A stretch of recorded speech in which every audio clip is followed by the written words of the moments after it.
Hello, and welcome to Power Speaking Live.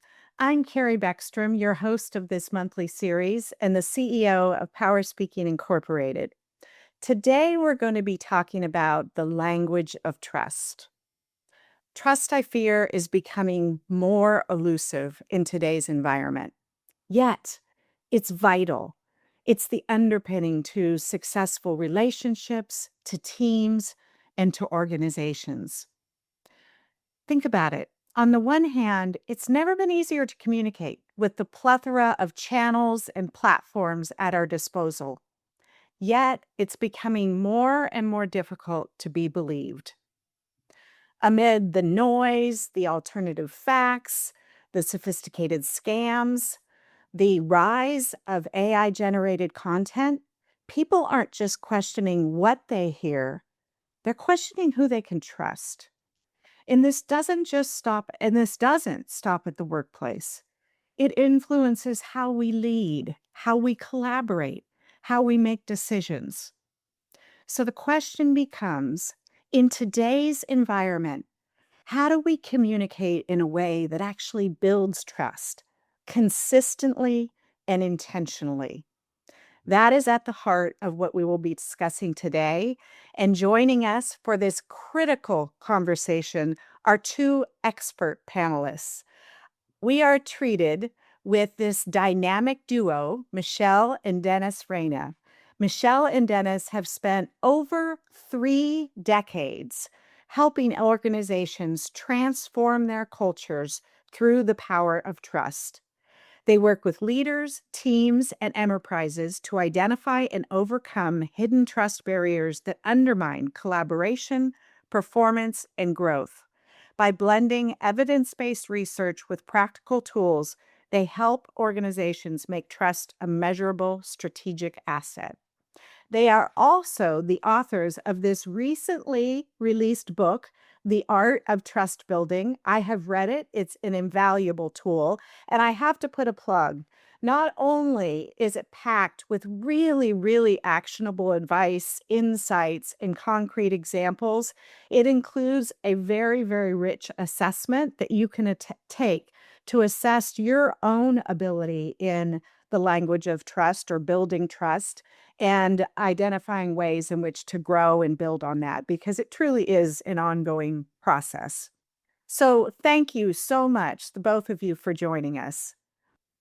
Well, thank you, Carrie. Michelle and I are very honored to be here. Thank you, Carrie. We've been looking forward to this time with you. And I have to share with our audience that they are actually joining us from Costa Rica. I love the expression and how the culture embraces pura vida. Yes. Pura vida. Yes. Yes. All right. So the flow of life move through us all. Exactly. We could use that for sure.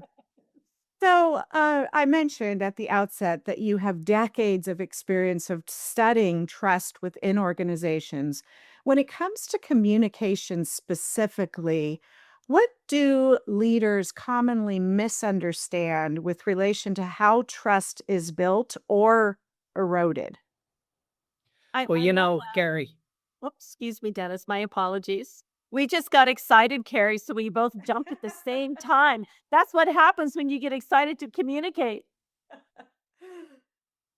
So, Carrie, to answer your question, most leaders rely on mission statements, principle statements, value statements, espouse values, competency models.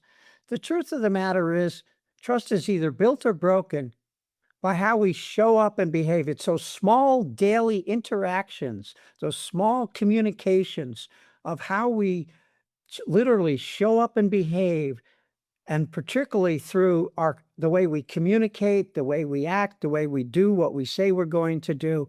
Those are the things that build or break trust. Did you have something you wanted to add, Michelle? No, I can just piggyback on Dennis. I think those points are just um, so profound because leaders can believe very heavily in the values they are espousing. And they can believe, of course, very deeply about the mission and the principles.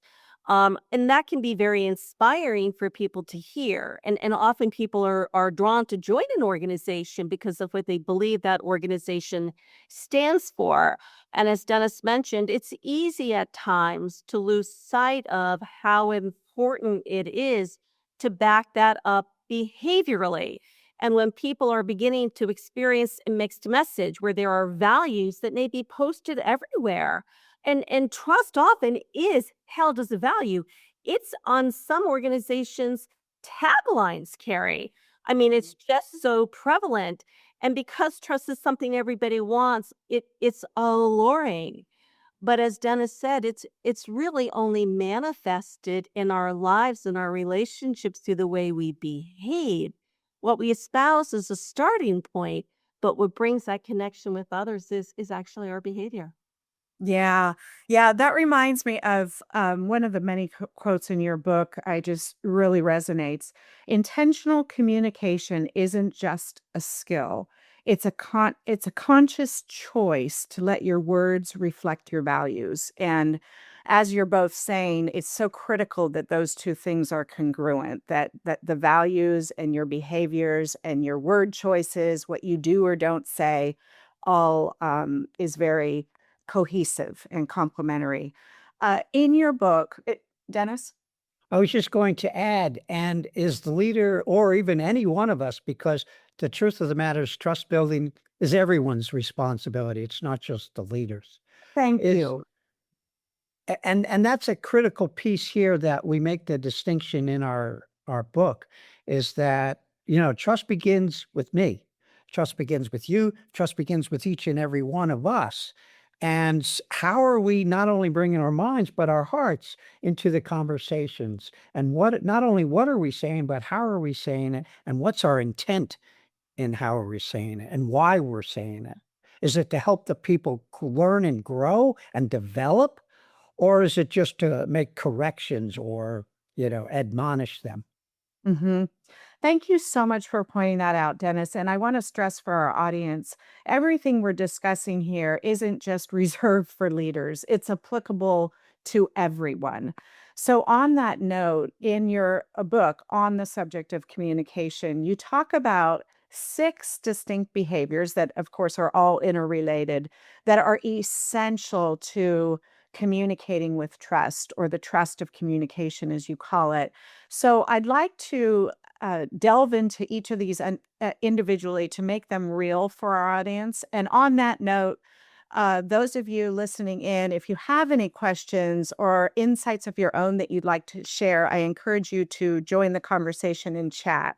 So, the first behavior is the importance of sharing information. Intuitively, we know that's important, but it often falls short. Why? Why is that? Carrie, it's a wonderful question. And I think the day in the way that you opened our conversation today by highlighting the time and the era that we are all living in, that is really calling and inviting us all to step into a space of ambiguity. I mean, leaders are asking people to come together and co-create and to move to uncharted territory. So doing that really does require information. I think sometimes what Dennis and I have found is that what holds things back occasionally, and I'm not referring to just the hierarchical top down. We're referring to the importance of sharing information, across within our teams, within our functional lanes, but across our functional lanes, because how we work horizontally across an organization is more important now than ever for that kind of collaboration. So sometimes people are kind of sitting a little bit until they have the full information, until they sense that everything is fully baked, that they can really disseminate this in a way that's very whole and complete. Yet, right now, sending information, sharing information iteratively, and sharing it in a way that invites dialogue, that invites exchange so people can really understand the context in the information, arrive at meaning of that information. And I think right now everybody's really capable of understanding that this may not be 100% complete right now. This is unfolding iteratively, and they're starving to be a part of that iterative process. So there's something so important about the context and the information that is being shared. This is what we know right now. This is what we have to offer right now. This is where we stand right now. But then inviting responses and interaction goes a long, long way to creating those incremental steps in which relationships continue to grow based on that foundation of trust. Oh gosh, such excellent advice. And I really appreciate how you acknowledge that we are in a space of significant ambiguity. That's what it is. That's the reality that many of us are listening in, so or living in. So all the more important to make it iterative. And if you don't have any new information to share, share that. Yeah, because absolutely. Because, Yeah. Carrie, right now, the other thing is, leaders are asking people to be agile, to move, to pivot, to take a chance. And the reality is that there are decisions that are being called to be made on a limited amount of information. Mhm. So there's something we got to take what we have, make the deepest meaning out of it that we can together, and then take a step and take a step and take a step. Circumstances don't afford us the luxury of having everything 100% complete. Yeah. Yeah, I'd love to give a super simple but important example of where that is often missed. So in the world in which we're communicating fast paced through Slack channel, for instance, Mhm. so often, and I know we stress the importance that this applies to everyone. I want to, in this particular case, really appeal to leaders because typically the higher up you are within an organization, the more critical it becomes and is often overlooked is when you're asking someone for some information and it lacks context. Mhm. Mhm. I'm trying to think of an example real quickly, but I need to know how many escalations that we received today without any context soever, especially if that's not information that you frequently asks. The recipient of that is spending a lot of time wondering did I do something wrong? Was that I the cause of one of these escalations or whatever the case might be? And all you need to add is that the reason I'm asking is because, so that avoids a lot of unnecessary confusion and potential anxiety and just makes that interaction so much more fluid and easy, if you will. Oh, Absolutely. and to that point, oh, I'm sorry. To Yeah. that point, Carrie, is that when people don't have the information, they make it up, and it's rarely positive, and it's, and it's, usually negative and detrimental. Yes. Yes. So, what recommendations do you have for making transparency a daily habit? Well, one of the things Whoops. go ahead, Michelle. Nope, I'm okay. Your turn. Well, one of the things is we need to separate facts from assumptions, okay? I mean, that's absolutely critical. And also to acknowledge, first and foremost, the uncertainty that exists. Hey, we're playing in an ambiguous, uncertain, complex, an emotionally provocative environment here. And there's a lot of complexities that we don't know the answers to, or that we're working it through together. And so that's key. Also, avoid the spinning, so often, particularly around truth telling, you know, rather than, because the truth is rarely clean, clear cut. It is ambiguous, it is complex. And leaders may tend to want to spin or provide their own comfortable variation on the truth. And people can see right through that. People can see right through that. Michelle? Just to build a little bit on something Carrie said a bit ago that I think is so important in making transparency a daily habit. It's really everybody's habit to be formed.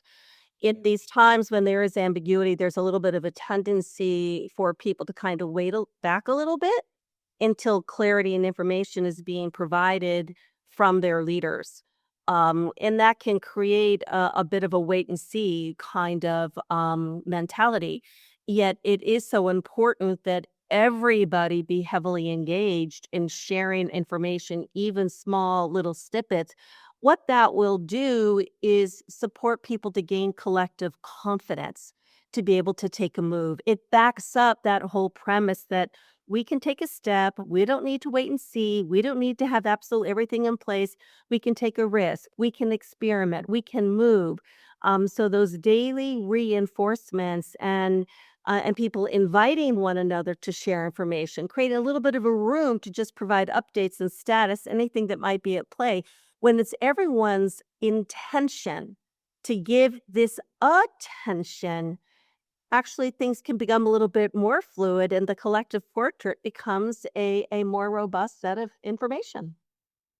Wonderful. I want to underscore or just emphasize this point with a quote that you had in your book on from Mother Teresa. Honesty and transparency makes you vulnerable.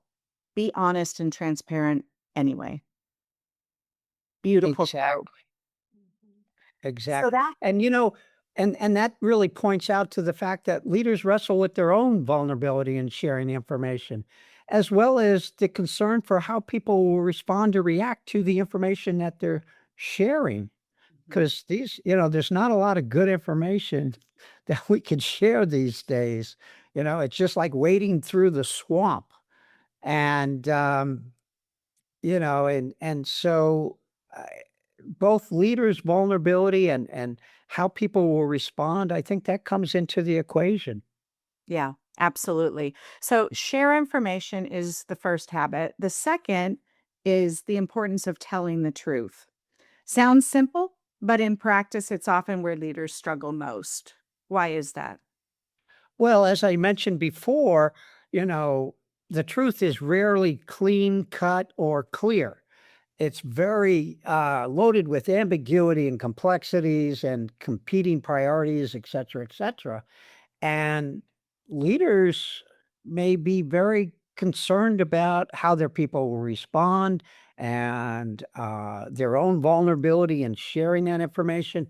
But if they, as I said before, if they separate, the facts from assumptions, number one, two, acknowledge the uncertainty that does exist, avoid the spinning or comfortable variation of the truth, as well as align their words with actions. Hey, when they say they're going to do something, they better deliver. hmm hmm Or why not? Yeah, thank you. Absolutely. So, how do you define truth in the business context, especially when there are multiple perspectives and incomplete data, as you're talking about, Dennis? Well, again, because it is so unclear and ambiguous, um, what is true for this situation in this moment in time, and what can we deal with, and what is out of our control? I think establishing those parameters of the playing field, I think, are absolutely important that leaders do establish with their people, with their teams, with their organizations.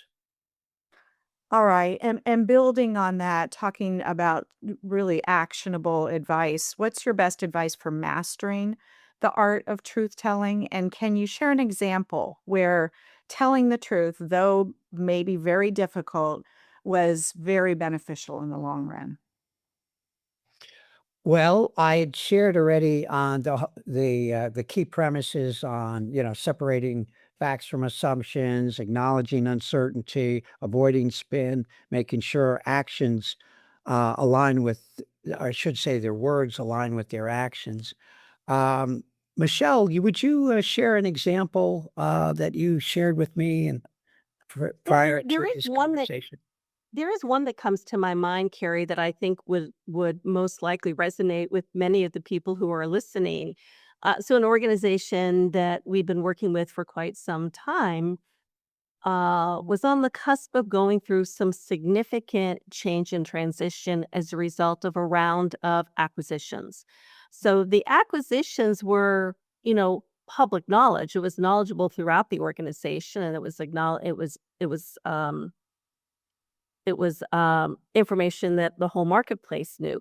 So there was quite a bit of conjecture, as we can imagine, inside the organization of what was going to happen now as a result of this acquisition. So what leadership did is they assembled people, in round robin conversations throughout the organization to just really be very honest and very truthful. Yes, there has been an acquisition. It's common knowledge.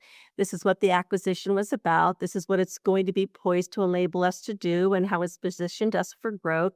And yes, most likely there will be some structural changes that unfold that allow us to leverage this expanded capability. This is what I can tell you right now.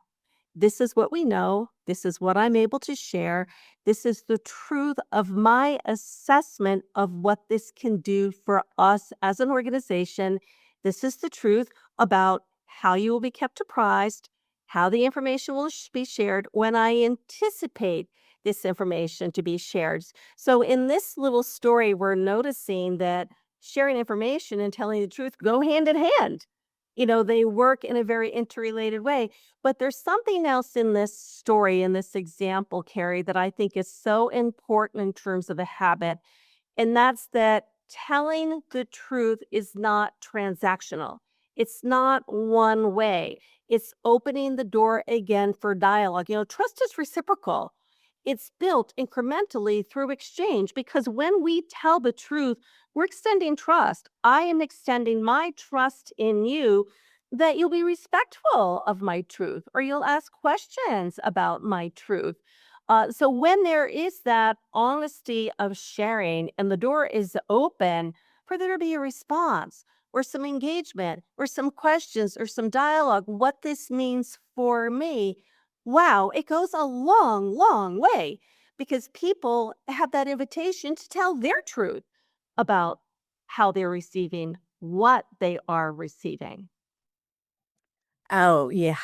So true, and you're bringing to mind something that happened in my own career, and this goes back, many decades. I was working for a relatively small company here in Silicon Valley. I'm in the San Francisco Bay Area, and, the company was acquired by a much, much, much bigger company.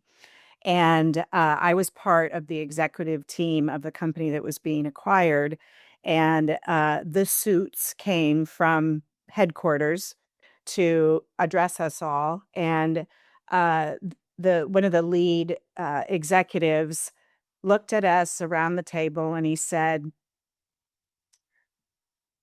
"You just need to let this news marinate. It'll sink in a very smug way." Mhm. And I went home that night and I said to my husband, "I need to start looking for a new job." Mm, And I had been with that company for a long time.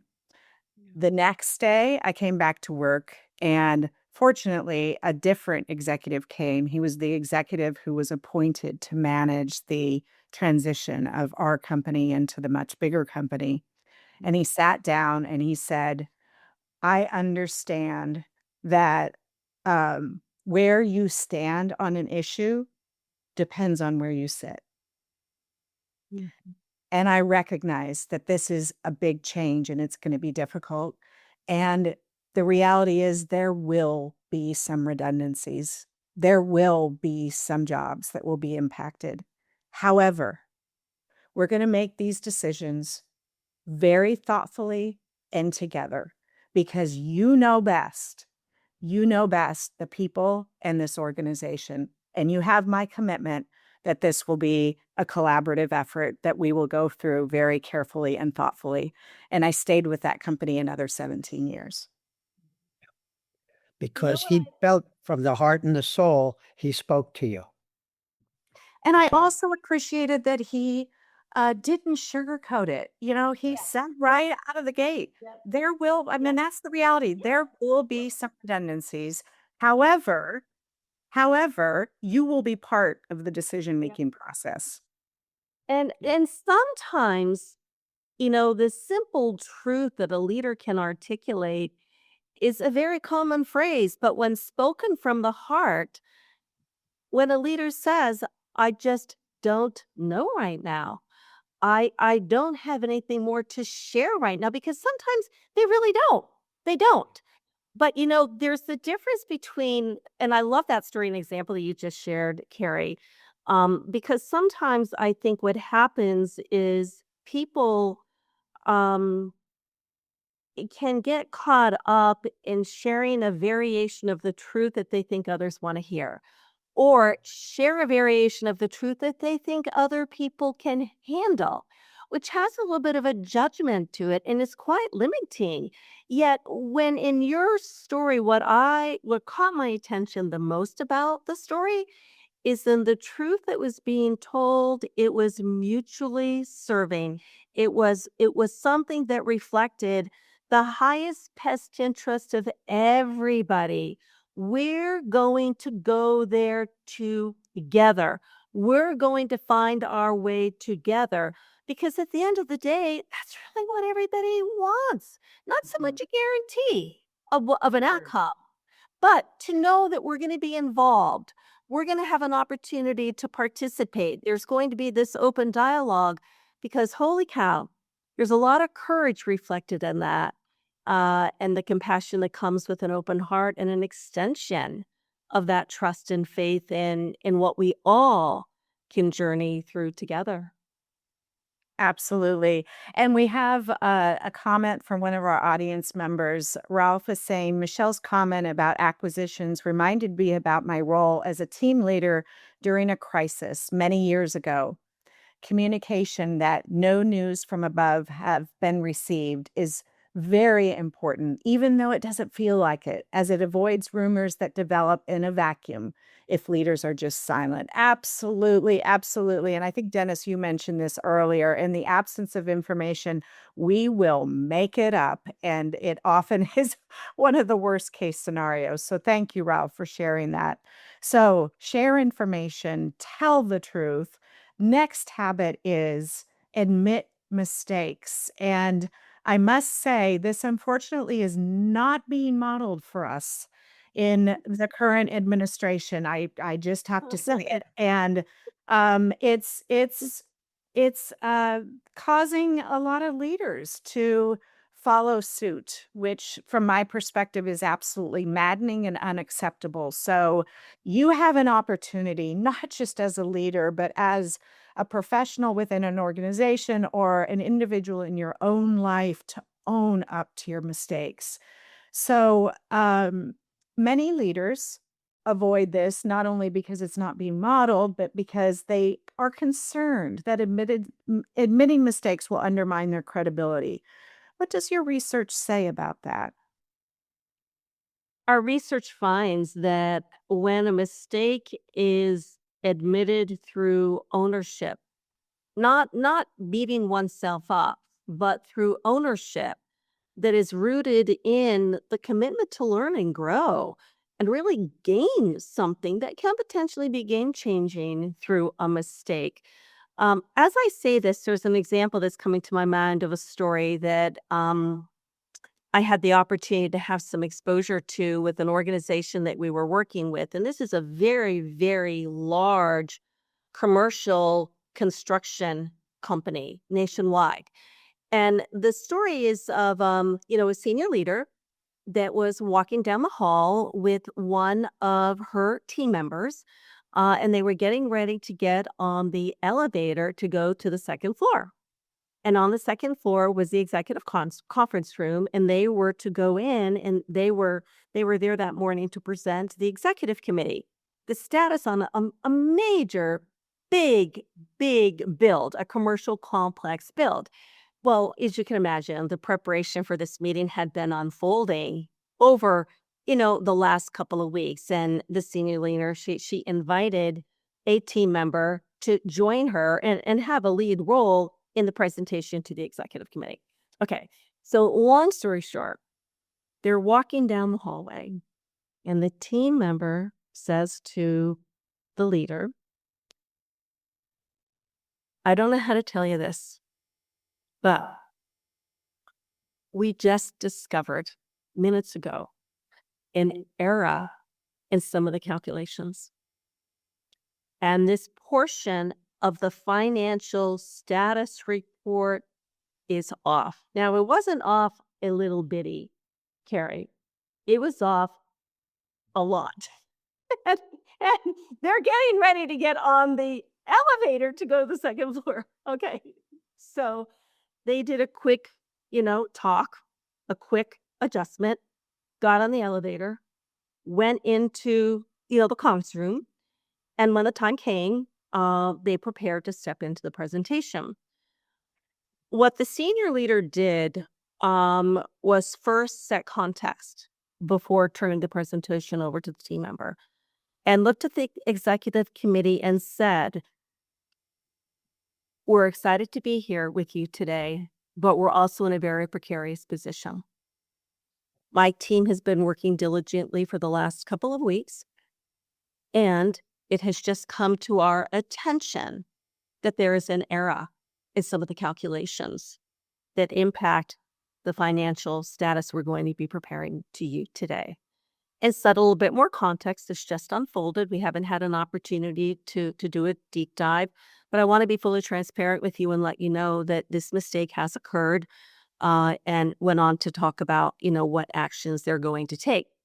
So in that moment in time, what that leader did that was so profound and spread throughout the entire organization, there was no finger pointing, there was no blaming, there was no criticizing, there was no judging, there was an acknowledgement of a mistake. There was an acknowledgement that it was preparing the briefing that everybody was there to hear, but it also represented the commitment that the team was going to go to work on this immediately. That actually created a bit of a room and a sense of safety for the team member to then receive the handoff and move into the presentation. And in so doing, there was a momentary pause to invite a reaction from the executive committee and to invite questions from the executive committee. And there was a very long pause in the room while everybody around the table was going through a moment of adjustment. And then the CEO looked at the two members and said, I want to thank you for the level of honesty you have just expressed.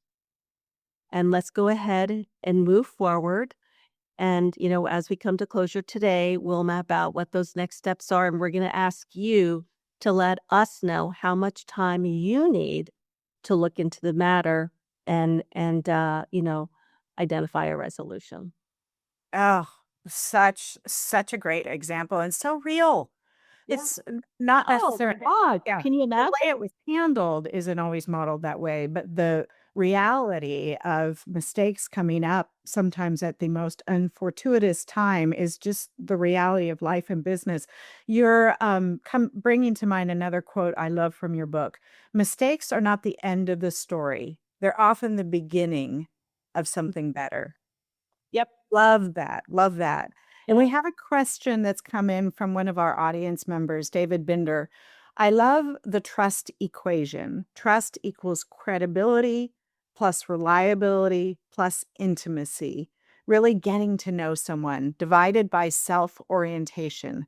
How much do I care mostly about how things affect me? Does the assessment in your book look at all of these factors? Yes, actually, It does. yes. It Because does. I love David that thank you for bringing that forward, because at the core of what David is really reflecting is our relationship with ourselves and how we are bringing ourselves forward to others. And are we bringing ourselves forward with an outlook on what is in this for me What do I need? What do I want? What am I looking for? Or how much are we stepping in with an awareness of the others? Trust begins with our mindset, with our attitude and our outlook, and then our intentionality of how we are bringing ourselves forward. So we actually designed the assessment for exactly these purposes. Trust begins with me, each and every one of us. David, you hit a chord. You struck a chord. Thank you for bringing that up. Okay, so what separates a trust building acknowledgement of a mistake from one that actually erodes confidence? I think it's rationalization, explanation, defensiveness. When so in the equation of the senior leader with the team member, there could have been, a rationalization. We were tight on time, we didn't have enough notice, we were dealing with limited information. This was unrealistic that we'd be prepared today. There's a rationalization. Now, all of that may be true, yet it's a rationalization, and some might experience that as an excuse. There's a big difference between that and admitting mistakes. There's a big difference between rationalization and circumstances that one was working within that may have contributed to it unfolding. Dennis, what do you think? I totally, eh, when you're admitting a mistake, what it does, it actually gives your people, your team permission.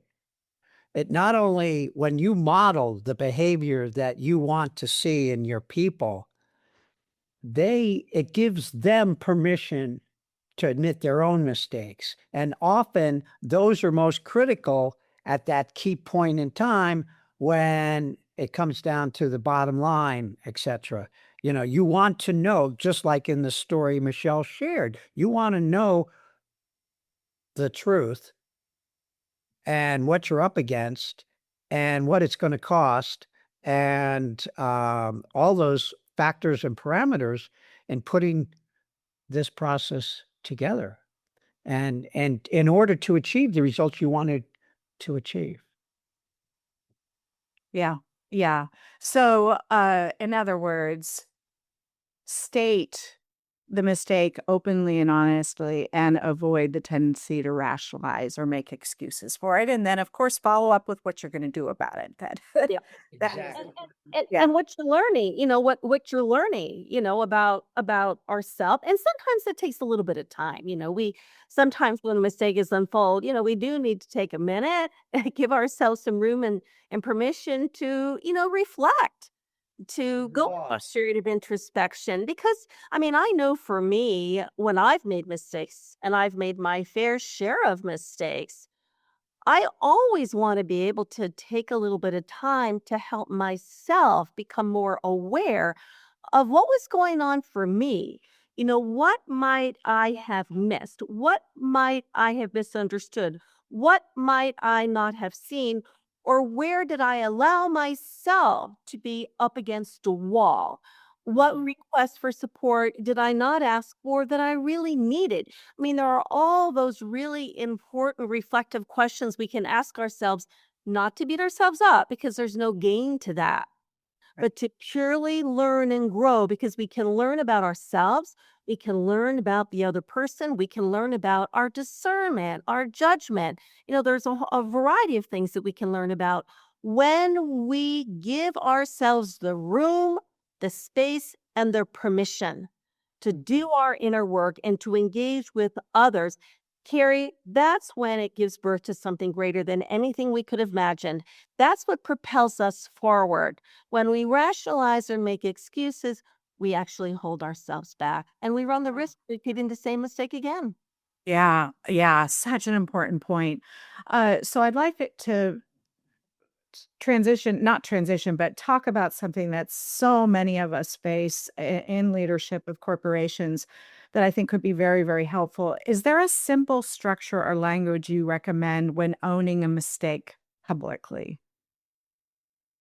Yeah, there are. The first is that, it's acknowledged clearly. I made a mistake. or a mistake has been made, if there's multiple things that are at place. But the first is just acknowledging, clear and straightforward, acknowledging a mistake has occurred. This is the impact, provides a little bit of a context, and taking some responsibility. Here's where things went unexpectedly. Here's what perhaps we didn't take into consideration. This is what's behind the mistake. And always giving voice to the impact, because there is an impact. Sometimes it's a small, subtle impact, but other times it can be a bigger impact. So that aspect of the structure, acknowledgement clearly, taking some responsibility, explaining the impact, and then commit forward. This is what I are we going to do next? Because sometimes in an organizational setting, there may be a mistake that an individual has made, but sometimes, Carrie, there may be a mistake that some coworkers made together. A team may have made a mistake. A cross-functional collaborative group might have made a mistake. It's sometimes it's us together have experienced a mistake, or I have experienced a mistake. But those very simple steps of acknowledging it, taking responsibility, not beating ourselves up again, but just taking responsibility for what we now see went sideways. And acknowledging, part of acknowledging is the impact. And then, of course, committing forward. This is what we're going to do. This is where we're going forward, et cetera, et cetera. Sometimes it's a structure that we might be able to act on in a relatively short period of time. Other times it will require a little bit more dialogue and reflection, yet, but we can commit to doing that always, because we want the gain that comes from the learning and the growth that it can give birth to within us all. Love it. That's such a sound structure. Acknowledge, take responsibility, discuss the impact, commit to the path forward. Great. Yes, and Great. commit to the path forward. The deepest part is what we're going to learn, what we're going to learn, what we're going to do differently, but what we're going to learn and take with us forever. Yes. Yes. We don't Yes. want to do it again. Right. Right. Even That's though like we Joseph. know that mistakes will happen, particularly if we're trying new things. In fact, many thought leaders say, "Hey, if you're not making mistakes, you're you're not trying new things. You're playing it safe." And in fact, so mistakes will happen, and we will learn, and we will grow. Yes, yes, absolutely. All right. I think we have time to touch on, I believe it's the fourth habit. We've talked about sharing information, telling the truth, admit mistakes. This next one, the importance of giving and receiving feedback. What's the biggest mistake leaders make when delivering constructive feedback? So often, leaders will make it about judgment rather than development. Okay. And they may wait too long to give feedback, or they don't invite that reciprocity. They don't invite that reciprocal dialogue that feedback encourages us to do. They also may deliver it emotionally. They may be very upset. Oh, I can't believe you did, blah, blah, blah. And they often will focus on the person rather than on the behavior. Okay. You know, rather than saying, "You idiot," "How could you, blah, blah, blah." It's like, okay, help me understand what was going on in your mind, or what was going on, the surrounding circumstances or situation that contributed to you acting the way you did. Mhm, mhm. Great, great. So make it timely, ensure you're focusing on the behavior and not the person, make it interactive, seek to understand, and don't do it publicly. Make sure it's done in a private Private setting. way, and don't do it when you're emotionally upset, And give room and for the space. person to kind of absorb and respond. It's always a two-way street, because there may have been something at play that the person is giving the feedback around has no idea. Dennis and I always say, make room for one another.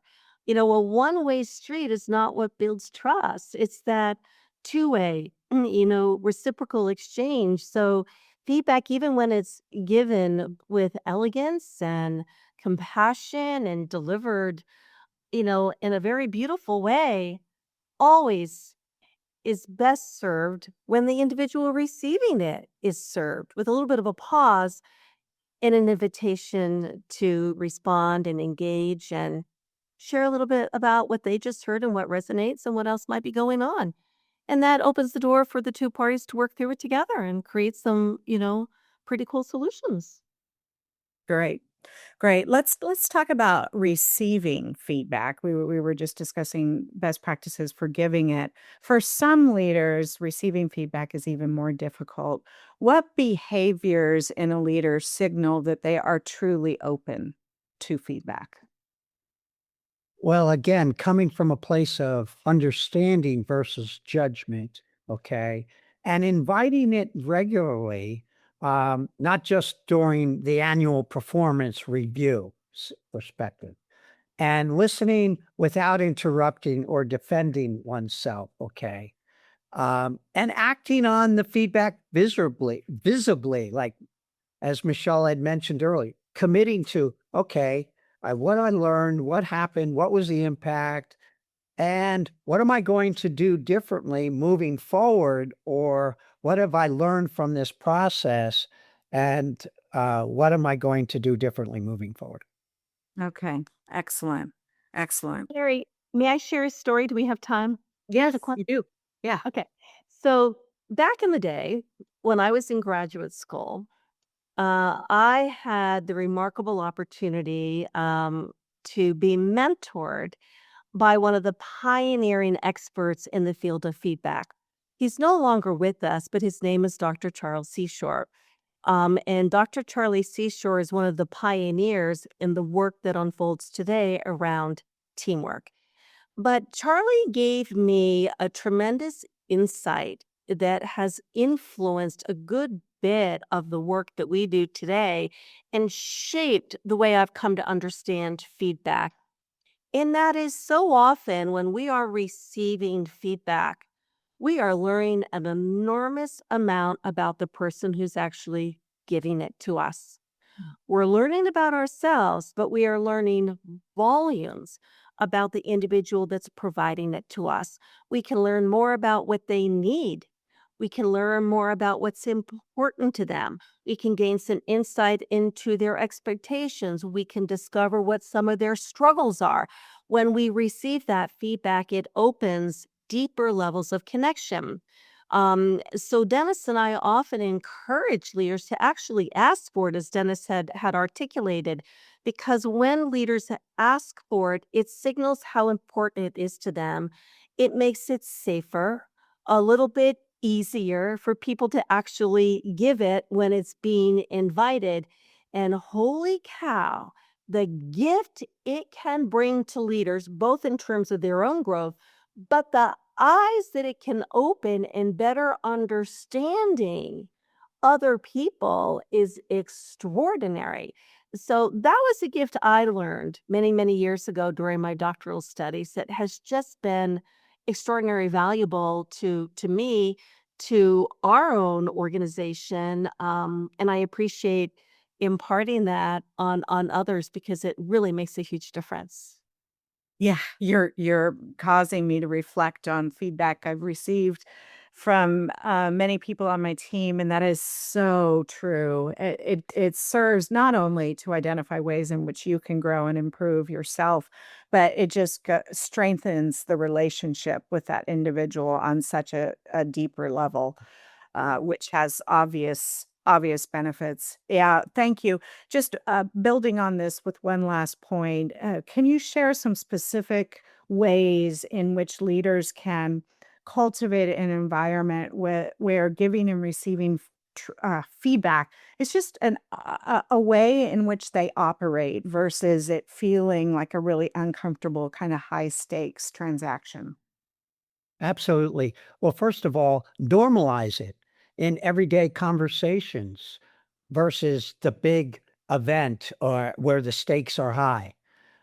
Second of all, model it, particularly as a leader with your team or with leaders, in the organizations, really express ways in which you can give and you can receive feedback openly and honestly and transparently. Also make it timely and specific. All right.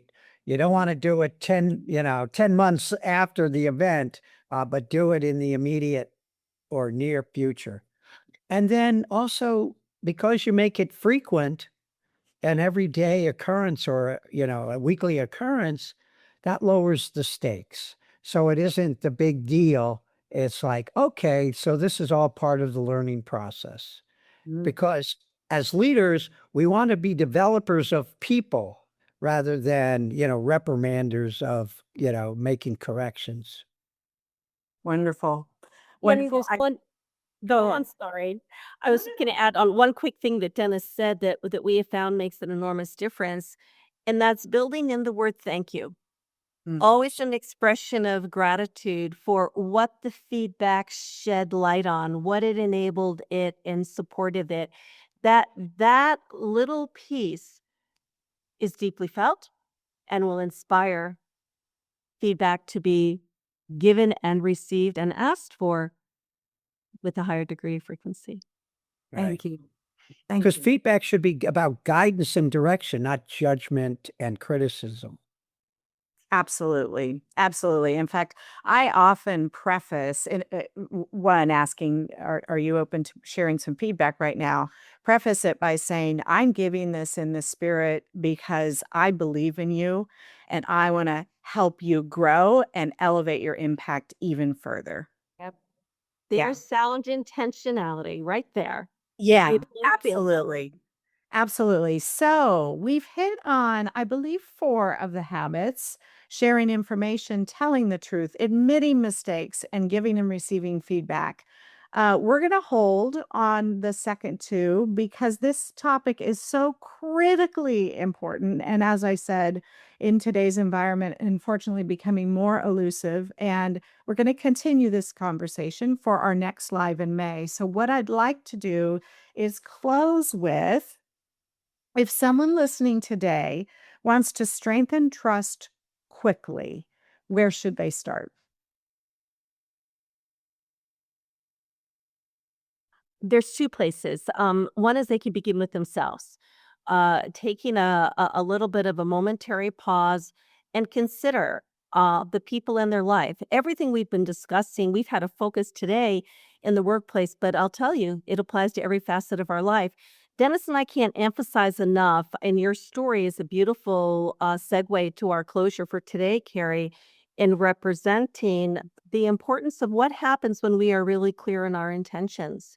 And trust building does begin with our intentions. How do I intend to bring myself forward? It may be in a meeting, in a conversation, in my relationships, but getting tuned into my intention. How do I intend to bring myself forward? How would I like people to be receiving me? And how can I set that up as a positive experience? Thank you so much for the earlier part of our call today to talk about the self-assessment. Dennis and I designed that to do exactly this, give everybody a starting point because we all need one. Communication is so big, relationships are so important, trust is at the core of it all. Yet we can all stand there and kind of wonder, where do I begin? We hope people will take us up on the offer to engage in that self assessment because it does give a starting point that helps us to focus our intentions, and that helps us to manifest actions through the intentions that we have set. I love that. Love that. And one of the things I am anxious to talk about in our conversation next month is your advice. And this is just a cliffhanger for everyone. Your advice for when trust is broken, which is Oh, inevitable. It yeah. happens. How do Yeah. you rebuild it? That's Yeah. really important. Thank you both so very much. I've enjoyed this conversation immensely, and I look forward to continuing it in May. And also, thank you to our audience. Appreciate your questions so very much.